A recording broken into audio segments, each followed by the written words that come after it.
This is my house. All right, welcome back, creeps. Hey y'all, it's us. Have you heard about that psycho?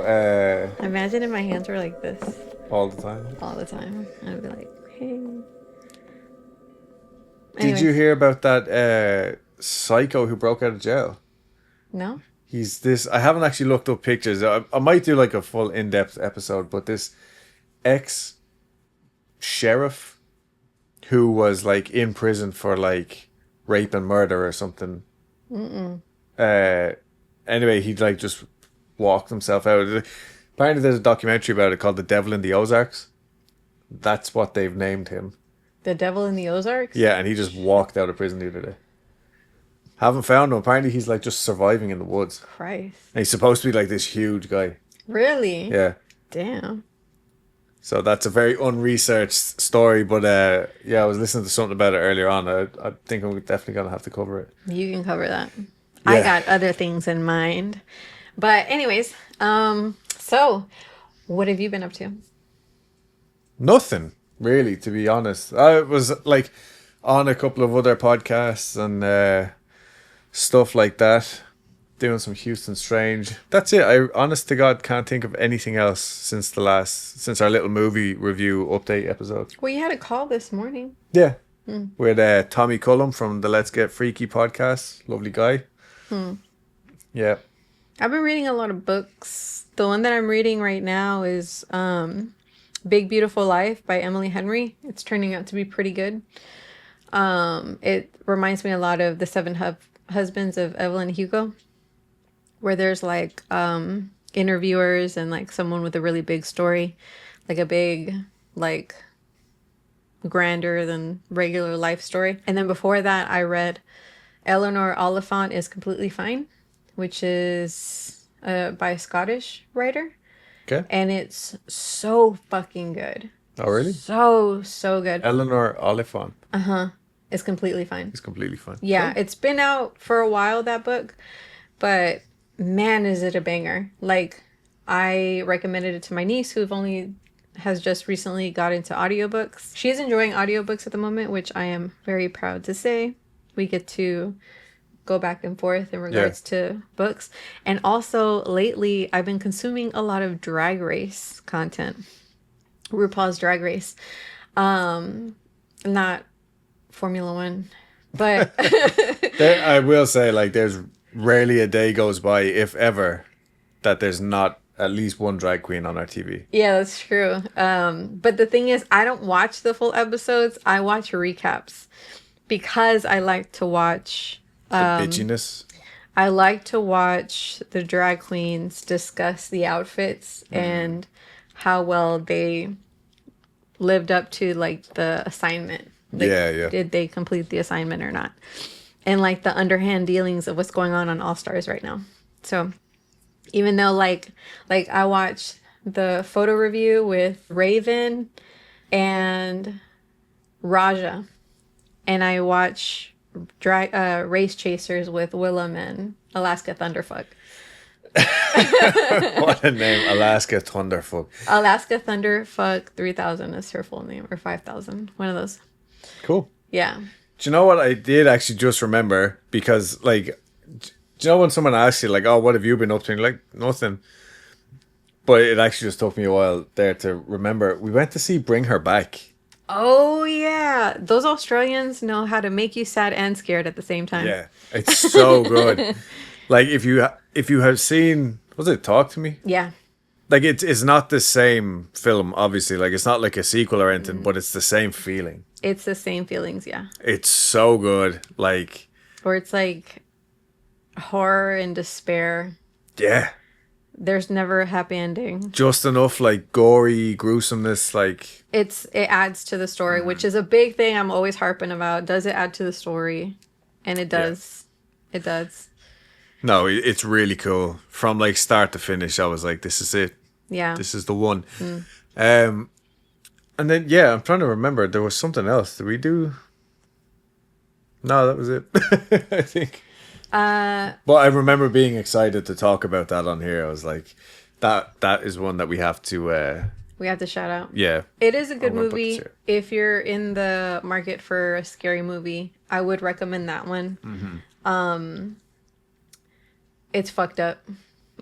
Yeah. It's fucked up. So good. Yeah. Sorry, I'm just trying to get the remainder of the enchiladas out of my teeth. Dulce's mom made us dinner. It was delightful. It was incredible. It is the bar to which I compare all Mexican food. And in my years of existence, no restaurant has come close. Yeah, never. And it's not just because that's my mom, but I mean, No, will because tell like you. anytime we get like Mexican food when we're out, I'm just like, oh, it was really good, but It's not like my mom's. it wasn't like the home stuff, you know. But yeah, Like I was telling Adam, like I was talking to the person that was cutting my hair, hairdresser in Waco, about her, and like I must have chatted her up so much because she suggested that my mom make her own TikTok, yeah, and because apparently there's a lot of people out there that don't know how to cook, but because I regaled her with a story that when my dad was too deep into his beer, he burned the fajitas on the barbecue grill. They were so burnt beyond repair that we didn't even want to give them to the dogs because we were scared that the dogs would choke and die. Because we've had that happen before. Fool me once. So my mom was like, I got this. And she did her magic in the kitchen, you know? And if I tell you, if that meat was so tender, it was like hydrating pieces of rubber. A miracle, truly. But I thought it would be a good idea for her to do TikToks of like, if you make this and you fuck it up, here's how you fix it. You know what I mean? yeah.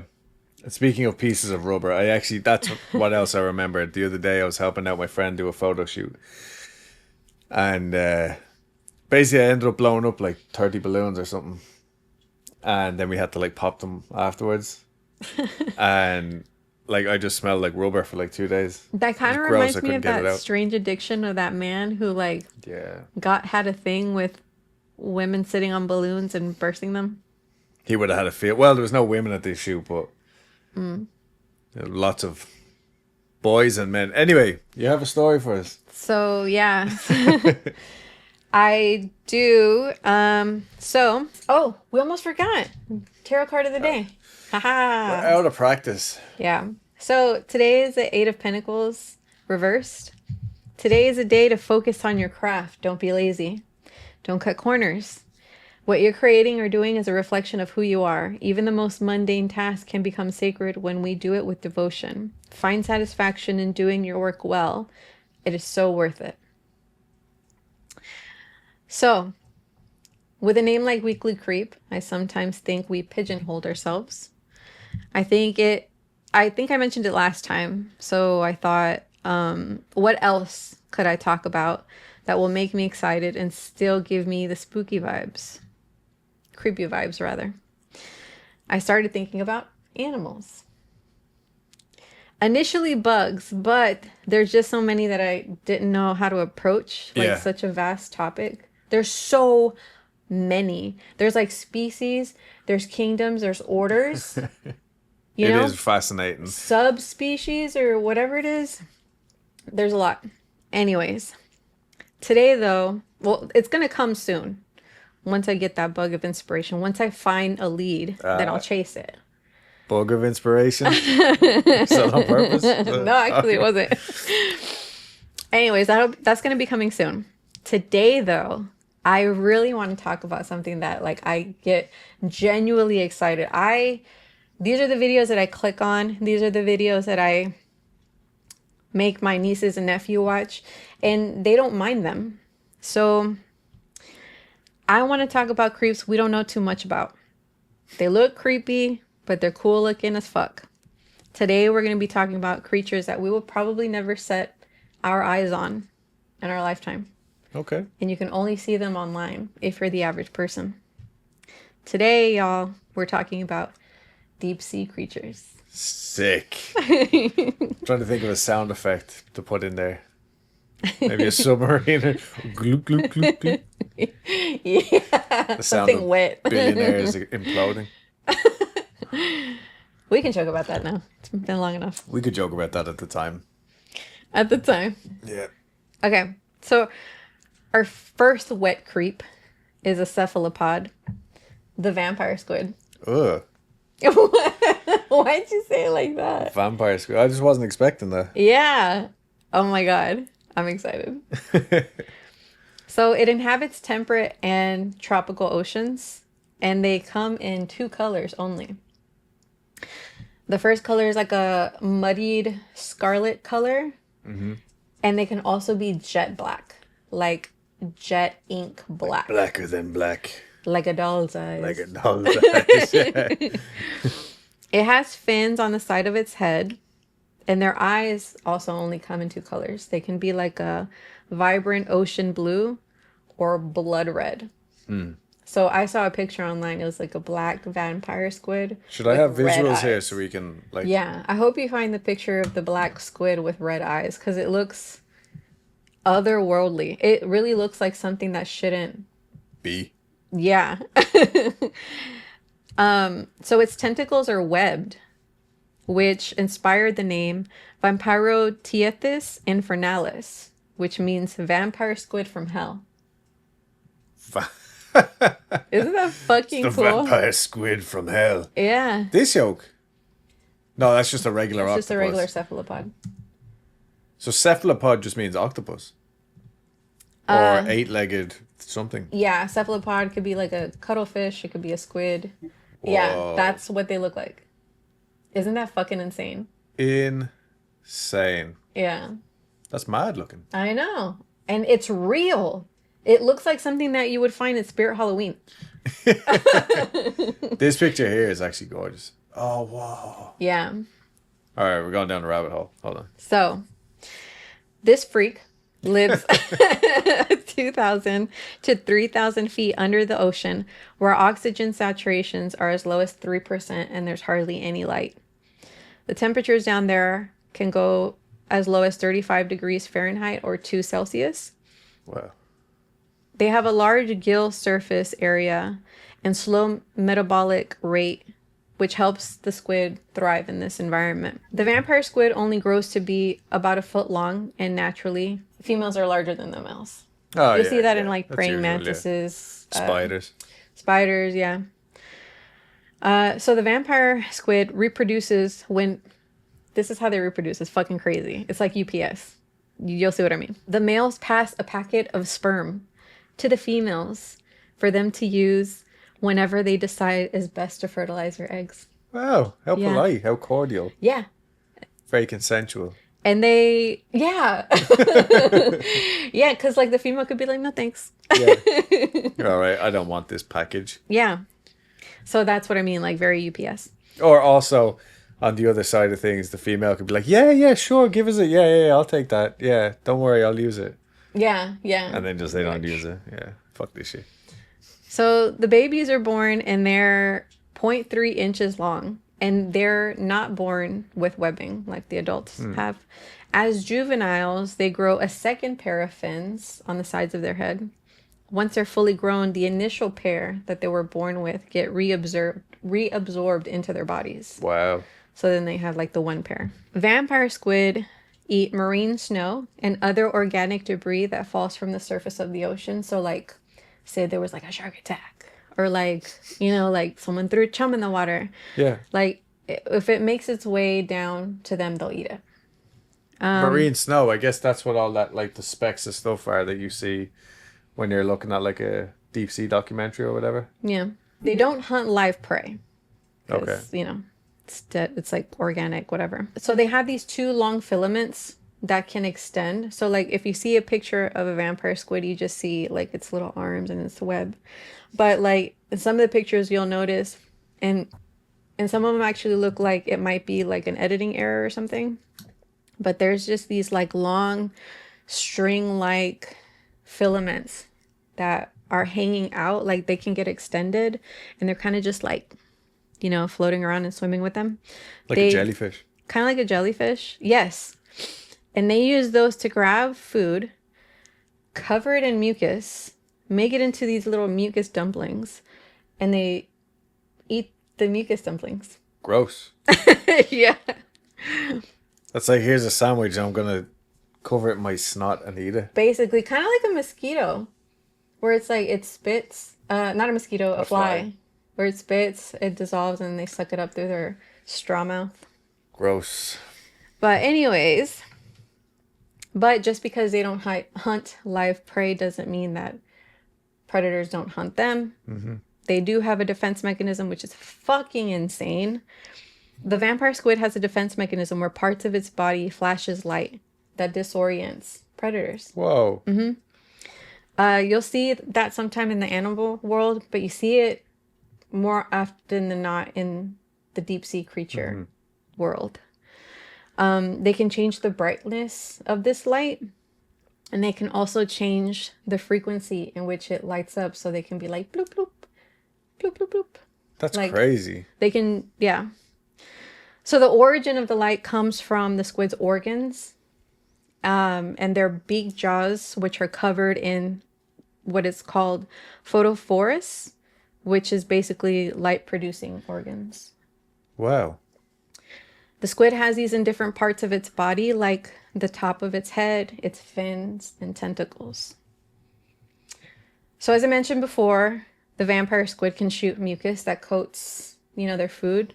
So the mucus is covered in their suckers, like underneath, it's covered in the mucus as well. Okay. That mucus itself also has photophorus, and the vampire squid can shoot that mucus onto a predator, and the mucus will stick to the predator, and that way it kind of just is like a buddy system where it's like, hey, all the other prey, this is where the predator is. Weird. It's like so a they warning can see system. The mucus? Yeah. That's crazy. Mm-hmm. It's like alerting everybody in the vicinity, like, hey, we got a predator here. Keep an eye out.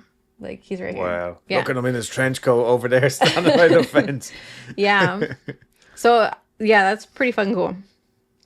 But, so the vampire squid has like this arsenal of defense mechanisms because, I would assume because it can't swim very fast. Like, it can only swim 2 miles an hour. That's not fast at all, considering one of its predators is a actual sea lion. Yeah. And those fuckers swim real fast. So one of the things that they do have at their disposal is a jet propulsion mechanism. So they can just shoot off, but like in spurts. Yeah. So that's that. And this sounds like you're describing like a video game. yeah, it kind of does. Like, like when you hit like A and B when you're playing Super Nintendo and you're Mario, it makes them run faster. Right. Yeah. Kind of like that. But yet another thing that they have at their arsenal is kind of like how birds do, where they make themselves look bigger. Right. To scare off predators. And the way that they do that is, as I mentioned before, their arms are webbed. So what they do is they lift up their kind of like skirt thing, because it looks like a skirt. Mm-hmm. And they lift it up over themselves, over the rest of its body. And underneath the skirt, I'll call it skirt, are these little very angry, hostile looking spikes that are called cirri. And they're embedded on the underside. So for a visual, just imagine me wearing like a long skirt, and I'm just grabbing the bottom of the hem and I'm just pulling it over myself. That's what they're doing. Okay. Scientists actually call this the pineapple posture. Oh, because they look like a pineapple. Yeah. Nice. So they rely on these mind games to protect them. But yeah, so among the predators, as I mentioned before, sea lion, very fast animal, and whales. And others, of course, but those are the big ones. So yeah, that's the vampire squid. Wow. I know, it's so fucking cool. But yeah, so like, can these things be kept, like, would you see them in an aquarium or something?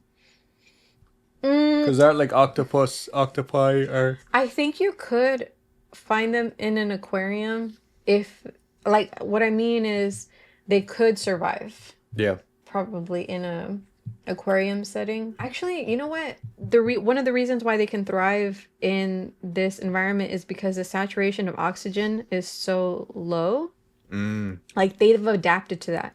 So I don't know if an enclosure could be made to mimic that. yeah. You know? Interesting. And maybe it would die of like oxygen poisoning. I don't know if Surely it that's would a like thing. live its best life. I don't know. Because like it Yeah. has that long surface area that is its gill to adapt to that. So maybe it'd be taking in too much oxygen Yeah, if I you don't put know. it in like, and I don't know if the reason why the oxygen saturation is so low is because it makes sense, but maybe it's because of the pressure under there is why Yeah, the yeah. oxygen levels are so low. I I have don't no know. idea. You should talk to a marine biologist. But that's what I mean. Like, how would you mimic an enclosure where water pressure is that severe? Yeah. Who knows? But our next creep is a friendlier sounding creep. The peacock mantis shrimp. Okay. It's not a peacock, it's not a mantis, and it's not a shrimp. But it belongs to an order of species called Stomatopoda. It's an aggressive little fucker. It's a little crustacean that can grow up to be 8 inches long. And it can come in vibrant shades of green, blue, red, and orange. This thing looks like an alien. It does, but it looks so fucking cool, doesn't Yeah. it? So, their prey are fish, crabs, lobsters, crayfish, and other hard-shelled animals. Wow. It's just whatever comes up in Yeah. front. But like, I mean, if it can eat, what you said, lobster, right? It eats crustaceans, other crustaceans. These little creatures are very territorial, not social at all. They inhabit the Indian and Pacific Oceans and have a very cool way of killing prey. They have these club-like appendages that can punch at the same velocity as a gunshot from a .22 caliber rifle. Holy shit. Their little fists are spring-loaded and can travel 50 miles an hour, and it can crush Goddamn. through the shell of a crustacean. Wow. To put that in perspective, like in human terms, like if we could do that, if we could do the same thing these little assholes can do, we would be able to punch through steel. Steel. Yeah. Not a seal. No, Cool. not a seal. Well, probably a seal. In fairness, like when was the last time I punched a crab? No. But like trying to break crab legs or anything like It's snow hard as crab. Yeah. fuck. That's very, very impressive. And also the first picture that came up was from the Georgia Aquarium. Oh, look at that. I think that's where we had our first date Yeah. We went there and then went to the Coca-Cola Museum. That in was cool. Atlanta. I think was it the Atlanta Aquarium or the Georgia Aquarium? I don't know. I think it was the Atlanta Aquarium. Nice. So that's not all, y'all. Say, for example, oh no, the peacock mantis shrimp tried punching a crab, but the crab dodged it. It doesn't even matter because the punch itself is so fast that it generates heat bubbles and a flash of light that only lasts a few seconds, but the heat reaches temperatures that are nearly as hot as the sun at 4,400 Celsius, and the light and the heat helps to stun the prey. Jesus Christ. Isn't that fucking insane? The shit that happens in the ocean, y'all. Do you think there's a video of this? Like, how big are these guys? Yeah, I've seen. Okay, so like because I've never seen it in slow motion, but I've seen a video of it, and if you fucking watch it, it looks like nothing's happening. It looks like me just going like this to Adam, and then Adam's like, yeah, like I think I saw a nickname of these. They're like the thumb splitter because Jesus. you can't handle them with your hands. I'll try and remember to link this specific video in the comments or in the description because that was Like actually really that funny. reaction is very similar to someone watching a boxing match. But you know what's interesting? Like if it can punch through, because it like in the video, like you see it like breaking a little glass tube and like cracking these crabs open. Mm-hmm. How does it not break through the glass? I suppose the glass is probably pretty thick. Naturally, because these shrimps are so strong, they need enclosures that are stronger because they have been known to pick fights with their reflections. Jesus. One thing that didn't occur to me was if their little clubs can break through strong shells and glass, what are their little club arms made out of, and do they themselves crack? Their little club arms have shock absorbers in the form of layers of elastic polysaccharide chitin. Also, the clubs themselves have something called a Bullingon structure that helps keep small cracks from becoming larger. Have you ever seen cocktail napkins at a bar that are stacked in like this weird spiral? I suppose so, Like yeah. imagine a stack of cocktail Napkins, napkins, yeah. and then it's like kind of spiraled like this, Okay. and it's like a little pattern like that. Yeah. That's what the Boulinggan structure looks like. What is this word? Boulingand? Bouligeon. Yeah, I think I it's a don't French know. word. Yeah, yeah. It is. It looks French. I don't know how to pronounce it. So Bouligan. yeah, like I'm trying not to like Over texting it. yeah. They got the basically. Bouligan. I know what I sound like. I am No, self-aware. I'm joking. I'm joking. So these little guys have been studied to help formulate advanced armor for combat troops, Jeez. car frames, and aircraft panels. Wow. Mm-hmm. I'm very impressed by this. They got these little protruding eyes that can function independently from each other to help find prey. Their eyes have 12 kinds of photoreceptors that increases the speed of how fast they can identify colors, polarized light, and ultraviolet. Peacock mantis shrimp are usually solitary, as I mentioned before, unless it's mating season for them. They find sperm donors to fertilize their eggs that the female will carry on her front appendages until they hatch. Sometimes their sperm donors will be the same each time. So in a Oh. way, they're like monogamous. That's And the interesting. the lifespan of these little creatures can reach up to 6 years. Wow. Fucking insane. It's amazing how these things don't rule the world. Like, Can you imagine that? Yeah. But like fucking huge. yeah. Also, I think the other name for them is pistol shrimp, or maybe that's just on this one video. But There's different kinds of mantis shrimp, but this one in particular is the peacock mantis shrimp. I don't know if the other shrimp can do the same thing. Or yeah, crustacean. I was watching Saturday Night Live episode 1, season 1 earlier, as you saw. Ah, yeah. You were here. George Carlin was like the host. Mm-hmm. Just bad jokes.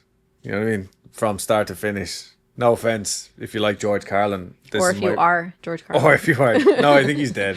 I think he's dead. Rest in peace, George Carlin. No, but yeah, one of the jokes was, I just don't understand jumbo shrimp. Oh my Jumbo god. shrimp. And that's all I can think of now. And that's the joke. That was the joke. It was like a bunch of one-liners. None of them were good. Oh. I don't know if they were supposed to be bad or not, but wasn't good. So, Jumbo shrimp. yes. Yeah. Our next freak of nature is a crab. Hell yeah. The Yeti crab. Yeti crab. Wow. Yeah. So it's like a cryptid crab. Call him the cryptid crab. That's kind of cute, isn't it? A little bit, yeah. So it looks like it's wearing leg warmers on its little arms. Yeah. So this Yeti crab is also known as the Kiwa hirsuta, a species that was found in the hydrothermal vents in the Pacific Antarctic Ridge, 1,000 miles south of Easter Island, approximately 7,200 feet deep Wow. in the ocean floor, where the Earth's crust is at its thinnest. This animal was only discovered in 2005 and belongs to the new family of crustacean Kiwa, named after the Polynesian goddess. Wow. Hirsuta, which is the second part of its name, is Latin for hairy, because as I mentioned before, They're hairy little crabs. Oh, hairy. I thought you Yeah. said Harry, like as in. No, not Harry. It's hairy. Harry. Anyways, Sorry. that's how you sound. Yeah. They're white in color and can only live up to about 12 years. The Yeti crabs and other creatures have made these vents their home because, as you know, the ocean floor can get very cold. These vents shoot out hot water, rich sulfur, and other metals and nutrients and stuff. So these little creatures stay close to the vents because of the heat that it generates. And these vents themselves provide the creatures that surround it with food sources in the form of bacteria. Although the vents are nice to keep warm with, they aren't conducive to reproduction. Female Yeti crabs often have to move away from the safety of the vents to lay their eggs. And because of the duration of like how long they're away from the vents and they're not eating because the bacteria it's like coming from the vents, they end up dying before they can get back to the vent. So anyways, back at the vents. The Yeti crabs exist huddled together so closely that they kind of stop looking like crabs and kind of look like barnacles or rock formations when you first look at them. If you pull up the images, when I first saw it, it just kind of looked like a barnacle, or like they're kind of just huddled on top of each other because they've found a sweet spot in this area of the world. Because if they get too close to the vents, it's super fucking hot. Right. If they get too far away from it, it's really fucking cold. So they're all having to share this sweet spot. These crabs can grow up to less than 6 inches long. As I mentioned before, the creatures there, they feed on bacteria. But the cool thing is that the way that they get this bacteria is that they wave their little arms and do a little dance. And they essentially make their own food using this movement because their arms are covered in blonde setae, which is a fancy word for the hair on their arms. They do this, they cultivate the bacteria, it gets stuck to their hair, and they eat it off from the hair. Oh, well. Yeah. I read that it's similar to how plants can make food from sunlight. Whereas they're like doing their little dance and they're like making food. It's making food. The movement brings in the oxygen and the nutrients. It makes the bacteria, which is called chemoautotrophs. So it's like a mixture of all those things in that small environment to produce the food. And that's how they eat. Wow. They've also been known to eat mussels and shrimp as well. I don't know how often that is a food source, but I would say for the majority, they're eating bacteria. Yeah. They have no main predators, but mostly just octopus and larger fish that live in the same depths as them. What the fuck else could live down there? It's so random. It's like shit like that always like throws me for a loop because it's like, imagine if whoever discovered them never went there or no one ever thought to be in that particular corner of this huge ass world. Well, it's just another reason why the deep sea is so much scarier than anything else. Because we literally still don't know. Yeah. Like to this day. Like, what percentage of... Let's Google it. Yeah, it's not like one of those things where it's like raccoons. Well, raccoons are everywhere. But these little crabs, they're in these vents in the seafloor. So according to Google AI, which we hate, humans have visually observed less than 0.001% of the deep ocean floor. Yeah. So like what the fuck else could that be out there? That's what I mean. Like, I love talking about this because it's one of those things where it's like the only way we know it's real is by pictures. But like... We can't go to the zoo and see this shit. Yeah. Anyways. Well, the peacock mantis, you know. You can get one. Apparently. Maybe like, we should get one. According to TikTok, a guy has it. A guy has one. How it hasn't escaped is beyond me. He called his peacock mantis Chuck Norris. Yes. because of his punch. Brave man. Yeah. I really enjoyed, excuse the pun, this deep dive into animals. One of the things my dad is always harping on about is that nature is the blueprint for everything humanity has ever done. And our posturing means nothing because none of us are original. My dad will stop what he's doing to watch something about animals with me because he's just as fascinated with them as I am. I would love to do this again with more deep sea creatures because we know so little about them. They look unreal, and some of them have only recently been discovered. Yeah. So if you enjoyed this, please let us know so I can get started on the next one. Yeah, and like give suggestions. Like if there's anything weird. Sorry, I just got like a hair in my mouth. If there's like a weird animal that you're like, nobody else knows about this, why does nobody else know about this? If you want us to talk about it, we'll talk about it. Yeah, that's cool though. That was really, really interesting. And but again, like, not to bring this back to cryptids. You mean like the Yeti crab? You get it because it's a Yeti? Well, He's a cryptid. Yeah, but not only that, like it was only discovered like 20 years ago. Like if somebody had told me there's this crab down the sea and he's got big, fluffy, hairy arms. Mm-hmm. Oh, well, not big because he's only small, but like little hairy arms, and he makes his own food, or like a shrimp that punches like a fucking like how pistol. It punches. That's fucking insane. Like I would just be like, yeah, I don't think so. Whatever. But a it's shrimp, just, they'll be like, a shrimp can't do that. Yeah, but yeah, you know the point I'm trying to make is like gorillas were a cryptid, right up until like 120 years ago or something. Yeah. Very recently, anyway. So yeah, well, good job. Thanks, all. My voice is going today for some reason.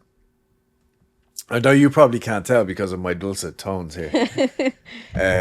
But it keeps getting like caught or something. Anyways. Yeah, if you like this, make sure to let us know in the comments below, in the comments on Spotify. You know, we love going through that kind of stuff. Mm-hmm. Hopefully, after this episode, in 2 weeks' time, we will have another episode. Yeah. I'm actually almost finished writing for it, so...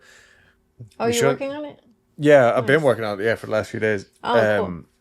So, yeah, I'm almost finished writing that, and Houston Strange should be back. I'm giving myself a timeline of around 4 to 6 weeks for that to come back. It's literally just a matter of finding time to wrap it up. But yeah, just reach out. Any of like the OG listeners as well, if we haven't heard from you in a while, shoot us a message. It's always nice to hear from you. When I was doing my drive from here to San Francisco, I stopped off in Grand Junction, Colorado, and met up with Domina. Shout out Domina. That was actually really nice.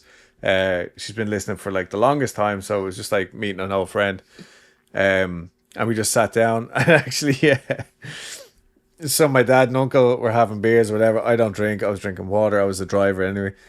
But before we took off, I was like, oh, here, I'm just going to run down to the loo because we had like another 3 or 4 hour drive like to get to Moab after that. And I went down into the basement of this pub restaurant thing that we were in, a brewery. And I started washing my hands. And this guy started farting, right? And kept farting until I was left, like until I had left. And I was just like, that was the most surreal experience. Like I dried my hands and everything, and he was just like slowly. Anyway, that's funny. Yeah, so we'll see you in a couple of weeks, and make sure to reach out, keep in touch, all that good stuff. We'll talk to you later. Okay, bye guys. Bye. Thanks, bitch. All right. Ho. We are full of enchiladas. All right, we're taking a quick break here. Oh my God, he broke him open. This animal's blow is as fast as the speed of a .22 caliber bullet.